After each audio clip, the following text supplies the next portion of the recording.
कैसे हैं सभी छात्र और छात्राएं। चलिए मैं आपका अपना टीचर गुलशर गौर आज मैं आप लोगों के लिए साइकोलॉजी का टेस्ट नंबर 12 लेकर आया हूं और आज का जो हमारा चैप्टर है वो चैप्टर नंबर 8 है और चैप्टर नंबर 8 जो है हमारे टॉपिक में वो है भाषा और चिंतन। ठीक है, इससे पहले आपके 11 टेस्ट हो चुके हैं, वो आप प्ले लिस्ट से जाके कंप्लीट तैयारी करें अपनी। डे बाय डे आपको टेस्ट दिए जा रहे हैं, आप बिल्कुल भी टेंशन ना लें। आपको पेडागोगी और साइकोलॉजी दोनों कंप्लीट कराई जाएगी, चैप्टर बाय चैप्टर कंप्लीट कराई जाएगी।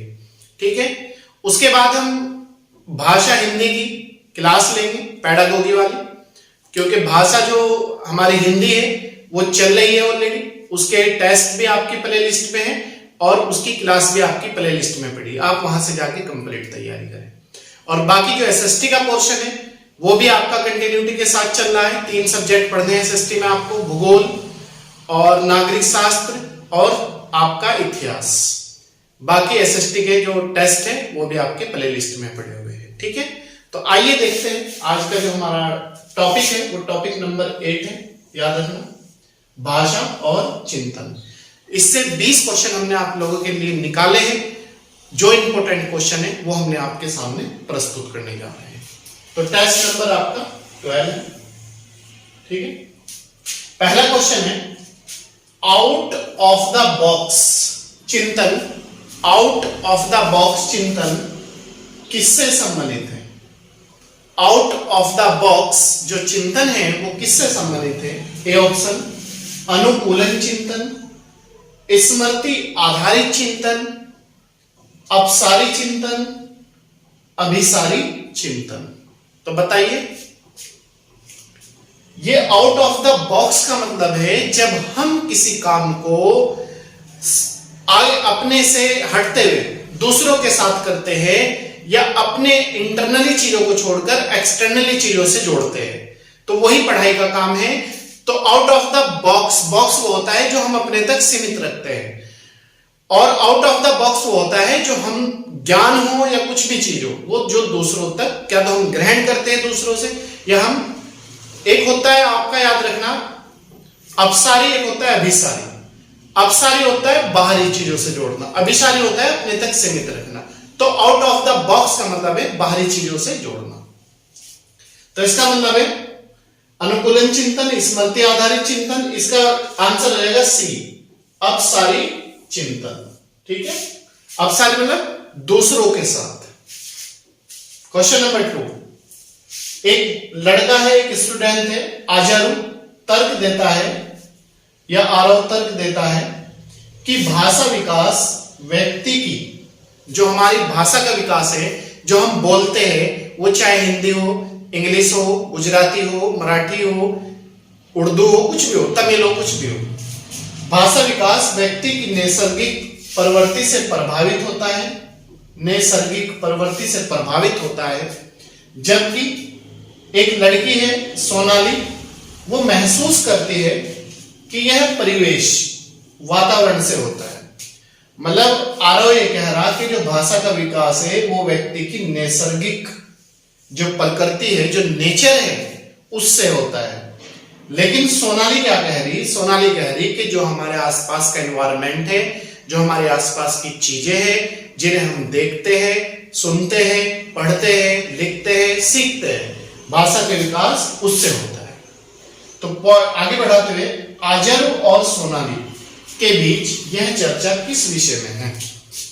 ठीक है, एक कह रहा कि भाषा का विकास नैसर्गिक प्रकृति से होता है, एक कह रही कि जो भाषा का विकास है वो परिवेश वातावरण से होता है। तो दोनों के बीच ये जो डिबेट है ये किस चीज से संबंधित है? ए ऑप्शन प्रकृति तथा पालन पोषण से संबंधित वाद विवाद, बी सतत व असतत अधिगम, सी स्थिरता व अस्थिरता पर बहस। बताइए, यह है हमारा प्रकृति तथा पालन पोषण से संबंधित वाद विवाद, क्योंकि एक प्रकृति से जोड़ रहा और एक कह रहा कि नैसर्गिक व्यक्ति, जो व्यक्ति का विकास है उससे होता है। तो दोनों चीजों से जुड़ जाती है चीजें, प्रकृति से भी और पालन पोषण से भी। तो हमारा ए आंसर हो जाएगा। ठीक है। क्वेश्चन नंबर 3, ध्वनि संबंधी जागरूकता निम्न में किस अक्षमता से संबंधित है? ध्वनि संबंधी जो जागरूकता है, जो हमारी आवाज निकलती है, वो किस जागरूकता से संबंधित है? एक, सही वे धारा प्रवाह बोलना, मतलब सही बोलना और धारा प्रवाह बिना रुकावट के बोलना।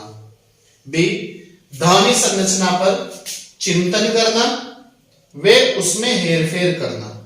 बी कह रहा दो ध्वनि है, हमारी ध्वनि संरचना है, उस पे हमें चिंतन भी करना है और उसमें हमें बदलाव भी करना है, हेरफेर भी करना है। सी कहता है जानना, समझना, वे लिखना। डी कहता है कोई नहीं, नन ऑफ दिस। तो बताइए इसका आंसर क्या है? ध्वनि संबंधी जागरूकता किस अक्षमता से संबंधित है? तो यह है हमारा आंसर बी, ध्वनि संरचना पर चिंतन करना और उसमें हेरफेर करना। ठीक है, तो इसमें हमारा आंसर हो जाएगा बी।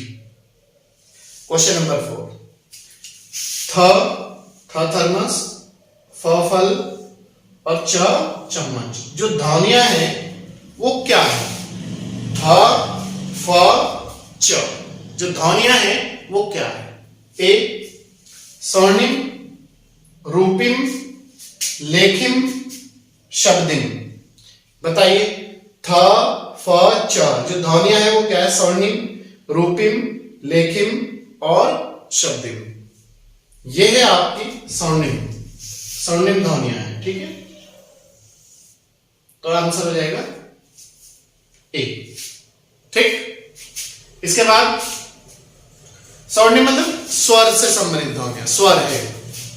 क्वेश्चन नंबर 5, एक बच्चा अपनी मातृभाषा में सीख रहा है। मातृभाषा क्या होती है? जो पारिवारिक भाषा होती है। ठीक है, मातृभाषा में सीख रहा है और दूसरा बच्चा वही भाषा द्वितीय भाषा के रूप में सीख रहा है। एक मातृभाषा के रूप में सीख रहा और एक द्वितीय भाषा के रूप में सीख रहा, दो बच्चे। ठीक है, दोनों निम्न में कौन सी समान प्रकार की गलती कर सकते हैं? मतलब एक मातृभाषा में सीख रहा है और दूसरा बच्चा द्वितीय भाषा के रूप में सीख रहा है, तो दोनों बच्चे कौन सी समान प्रकार की जो प्रकृति की गलती है वो कर सकते हैं? ए ऑप्शन, आधिकारिक सामान्यीकरण, सरलीकरण, विकासात्मक। बताइए, आधिकारिक सामान्यीकरण, सरलीकरण, वे विकासात्मक। ये गलती करते हैं विकासात्मक। ठीक है, क्योंकि जो इनका भाषा का विकास है वो कहीं ना कहीं अवरुद्ध होता है। ठीक है, उसमें रुकावट आती है, उसमें समस्या आती है, तो इसीलिए विकासात्मक जो भाषा का पहलू है उससे संबंधित ये गलती करते हैं। क्वेश्चन नंबर 6, भाषा विकास में सहयोग करने का कौन सा तरीका गलत है? भाषा विकास में सहयोग करने का कौन सा तरीका गलत है? बच्चे को बिना टोके प्रकरण पर बात करना। बी, उसकी अपनी भाषा के प्रयोग को अमान्य करना। जो बच्चे की भाषा है उसका जो प्रयोग वो करता है उसे स्वीकार न करना, मतलब अमान्य कर देना। उसके प्रयोग का समर्थन करना। बताइए, भाषा विकास में सहयोग करने का कौन सा तरीका गलत है? गलत याद रखना, गलत है। देखो, बच्चे को बिना टोके प्रकरण पर बात करना ये बिल्कुल सही है, ये सही जाता है ग्रामर में। बच्चे को बिना रोके टोके उसे बोलने दे, वो भाषा का विकास है। दूसरा है उसकी अपनी भाषा के प्रयोग को अमान्य करना। जो बच्चा जिस भाषा में बोलना चाह रहा है, जिस भाषा में पढ़ना चाह रहा है, जिस भाषा में बात करना चाह रहा है, अगर हम एक टीचर होते हुए उसे एक्सेप्ट नहीं कर सकते तो उसका भाषा का विकास अवरुद्ध हो जाएगा। तो अमान्य करना गलत है, मान्य करना चाहिए। उसके प्रयोग का समर्थन करना, तो ये भी सही है, समर्थन करना, और ये भी कहे सहयोग करना भी, ये प्रकरण पर बात करना ये भी सही है, और अमान्य करना ये गलत है प्रणाम में। तो हमारा आंसर गलत 50 में बी हो जाएगा इसमें। ठीक है। क्वेश्चन नंबर 7, मैडम चाय खाती है। वाक्य है मैडम चाय खाती है, या मास्टर जी चाय खाते हैं, या अध्यापिका चाय खाती है, या अध्यापक चाय खाते हैं। एक ही बात है सब, ठीक है। तो क्या वाक्य है? A option. वाक्य विन्यास की दृष्टि से सही है, विन्यास की दृष्टि से सही है, लेकिन अर्थ विज्ञान की दृष्टि से गलत है। ठीक है, विन्यास की दृष्टि से सही है, लेकिन अर्थ विज्ञान की दृष्टि से गलत है। ये कह रहा है ऑप्शन। बी ऑप्शन क्या कहता है? अर्थ विज्ञान एवं वाक्य विन्यास दोनों की दृष्टि से सही है। बी कह रहा कि अर्थ के हिसाब से भी सही है और वाक्य विन्यास की दृष्टि से भी सही है। सी कह रहा अर्थ विज्ञान एवं वाक्य विन्यास दोनों की दृष्टि से गलत है। बताइए, तो इसका आंसर क्या आ जाएगा हमारा? इसका आंसर है हमारा ए। वाक्य विन्यास की दृष्टि से सही है क्योंकि मैडम चाय खाती है, ठीक है, लेकिन अर्थ विज्ञान की दृष्टि से गलत है।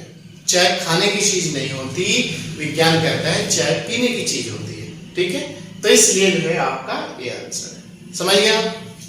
क्वेश्चन नंबर 1, चिंतन के सूचना परकर्मण सिद्धांत में निम्नलिखित चरण आते हैं। चिंतन के सूचना परकर्मण सिद्धांत में निम्नलिखित चरण आते हैं, जैसे कि पूर्व परकर्मण, श्रेणीकरण, प्रतिक्रिया चरण, प्रतिक्रिया क्रियान्वयन, क्रियान्वयन मतलब लागू करना चीजों को, ये सभी चरण आते हैं। तो बताइए इसमें कौन कौन से चरण आते हैं? चिंतन के सूचना परकर्मण सिद्धांत में निम्नलिखित चरण आते हैं। देखो, इसमें पूर्व परकर्मण भी आता है, श्रेणीकरण भी आता है बी, प्रतिक्रिया चरण भी आता है सी, और प्रतिक्रिया क्रियान्वयन भी आता है डी। तो हमारा आंसर हो जाएगा सभी चरण आते हैं। ठीक है, तो इसका आंसर ई हो जाएगा, सभी चरण आते हैं। इसके बाद क्वेश्चन नंबर 9 है आपका।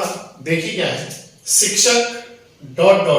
फिल इन द ब्लैंक है यहाँ के अलावा निम्नलिखित सभी को, शिक्षक के अलावा निम्नलिखित सभी को करते हुए समस्या समाधान को विद्यार्थियों के लिए मजेदार बना सकता है।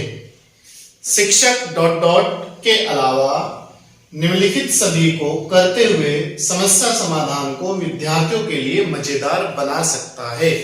किस चीज को छोड़ते हुए बाकी सब चीज शामिल करते हुए एक अध्यापक एक कक्षा को इंटरेस्टेड बना सकता है। देखिए, आइए, पहला है, जब विद्यार्थियों से कोई कार्य कराने की कोशिश कर रहे हो तो उनसे परिपूर्णता की अपेक्षा करना। बी, मुक्त अंत वाली सामग्री उपलब्ध कराना। सी, ए व बी दोनों। इसमें जो है इसे छोड़ते हुए ए को, बाकी मुक्त अंत वाली सामग्री अगर उपलब्ध करा दी जाए, बच्चों को फ्रीडम दे दी जाए, तो बच्चा एक बेहतर काम कर सकता है और क्लास में इंटरेस्ट ले सकता है और पढ़ाई भी फ्री माइंड से वो कर सकता है। तो इसका आंसर है हमारा जो गलत है, परिपूर्णता की अपेक्षा करना। एक विद्यार्थियों से, एक बच्चे से वो कोशिश अगर कर रहा है, उससे ये नहीं कह सकते हम कि ये काम ये अपने आप ही स्वयं कंप्लीट कर देगा। ठीक है, तो ये उम्मीद नहीं होनी चाहिए। क्वेश्चन नंबर 10, भाषा में अर्थ की सबसे छोटी इकाई ... है। भाषा में अर्थ की सबसे छोटी इकाई क्या है, किसे मानी जाती है? स्वर्णिम, संकेत प्रयोग विज्ञान, वाक्य रूपिम। बताइए, स्वर्णिम, संकेत प्रयोग विज्ञान, वाक्य रूपिम। यह भाषा में अर्थ की सबसे छोटी जो इकाई है वो है स्वर्णिम। ठीक है। क्वेश्चन नंबर 11, एक विद्यार्थी या एक स्टूडेंट या एक बच्चा, विद्यार्थी कहता है उसका दादा आया है, मतलब वो अध्यापक को कह रहा है, जो क्लास में टीचर है उसे कह रहा है कि उसका दादा आया है। एक शिक्षक होने के नाते आपकी प्रतिक्रिया होनी चाहिए। तो एक टीचर होने के नाते आपकी प्रतिक्रिया क्या होनी चाहिए? ए ऑप्शन, अच्छा उसके दादाजी आए हैं, मतलब आप ये बोले कि अच्छा उसके दादाजी आए हैं।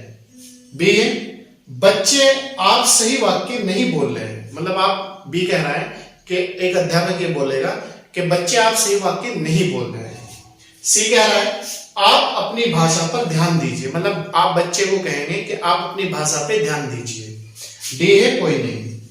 तो बताइए इसका आंसर क्या है? तो एक अध्यापक की रिस्पॉन्सिबिलिटी बनती है, अच्छा उसके दादाजी आए हैं। ठीक है, तो हमारा राइट आंसर है ए।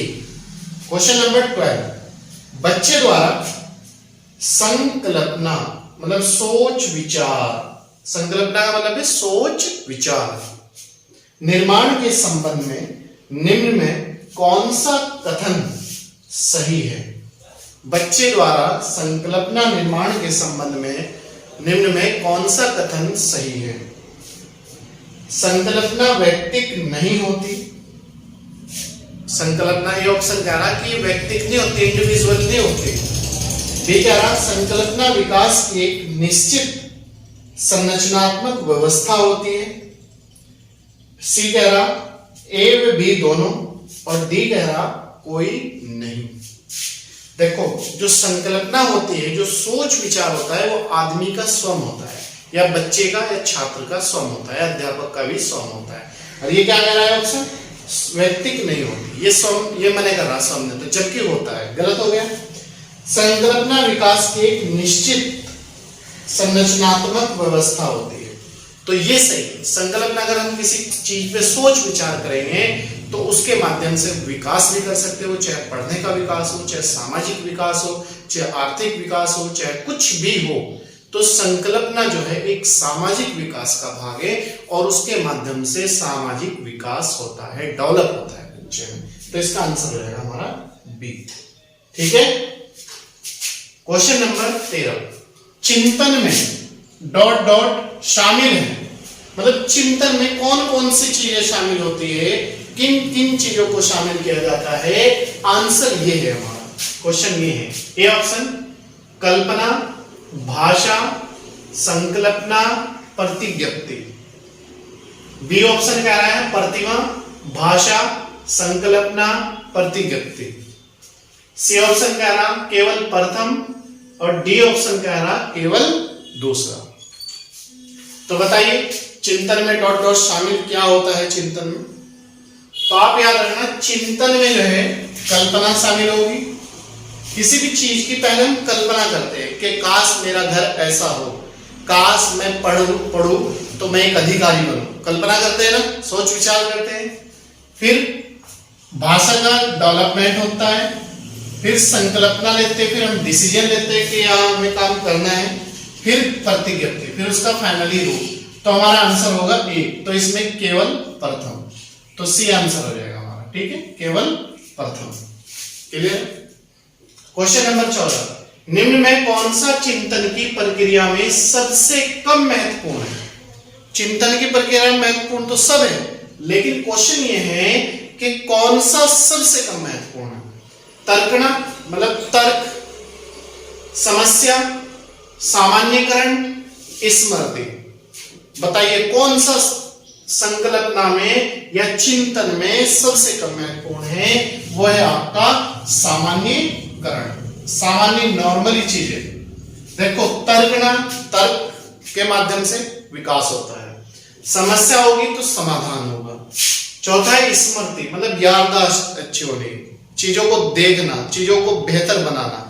जबकि सामान्यकरण जो है इसकी सबसे कम इंपॉर्टेंस होती है इसमें। ठीक है, क्वेश्चन नंबर 15, सृजनात्मक मुख्य रूप से डॉट डॉट संबंधित है, मतलब जो सृजनात्मक है वो किससे संबंधित है? मुख्य रूप से सृजनात्मकता का मतलब होता है नए नए विचार, नए नए आविष्कार, नई नई चीजों का निर्माण, नई नए सोच, नई नई बातें, XYZ। ठीक है, मॉडलिंग, अनुकरण, अभिसारी चिंतन, अपसारी बहुविध चिंतन। बताइए, सृजनात्मक मुख्य रूप से डॉट डॉट संबंधित है। मॉडलिंग, अनुकरण, अभिसारी चिंतन, अपसारी चिंतन। अभिसारी अपसारी में भी बताया था आपको। अभिसारी होता है अपने तक सीमित, अपसारी होता है दूसरी चीजों से अटैच। तो इसमें जो है सृजनात्मकता का मतलब होता है अपसारी बहुविध चिंतन। तो हमारा आंसर हो जाएगा डी। ठीक है, जब आदमी, एक तो होता है इंटरनल, एक होता है एक्सटर्नल, तो एक्सटर्नल चीजों से जब लिंक करती है चीजें तो तभी सृजनात्मकता या नए आविष्कार, नई खोज, नई बातें, नई चीजों का जन्म होता है। तो सृजनात्मक मुख्य रूप से अपसारी बहुविध चिंतन से संबंधित है। ठीक है, क्वेश्चन नंबर 16, चिंतन अनिवार्य रूप से है एक। मतलब जो चिंतन है वो अनिवार्य रूप से है एक। क्या? संज्ञानात्मक गतिविधि, मनोगतिक प्रक्रिया, मनोवैज्ञानिक परिघटना। तो बताइए, चिंतन अनिवार्य रूप से है एक, क्या क्या है ये है आपका संज्ञानात्मक गतिविधि। ए आंसर है हमारा। ठीक है, क्वेश्चन नंबर 17, किसी बच्चे के चिंतन में आयु बढ़ने के साथ साथ उसकी प्रधानता बढ़ती है।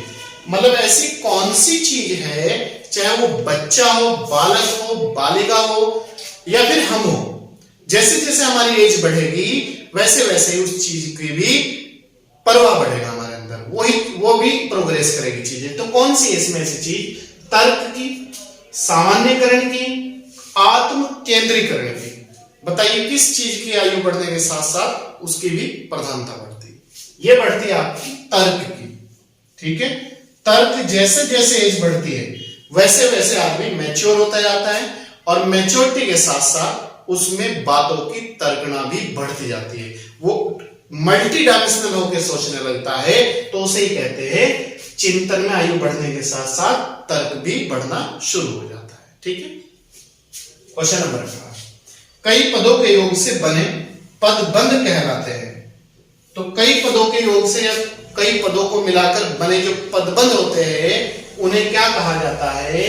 वाक्यांश, शब्द, वाक्य, मुहावरे। बताइए उन्हें क्या कहते हैं? उन्हें कहते हैं वाक्यांश। ठीक है, तो आप याद रखना, कई पदों के योग से बने पदबंधों को क्या कहा जाता है? वाक्यांश। या वाक्यों का निर्माण कैसे होता है?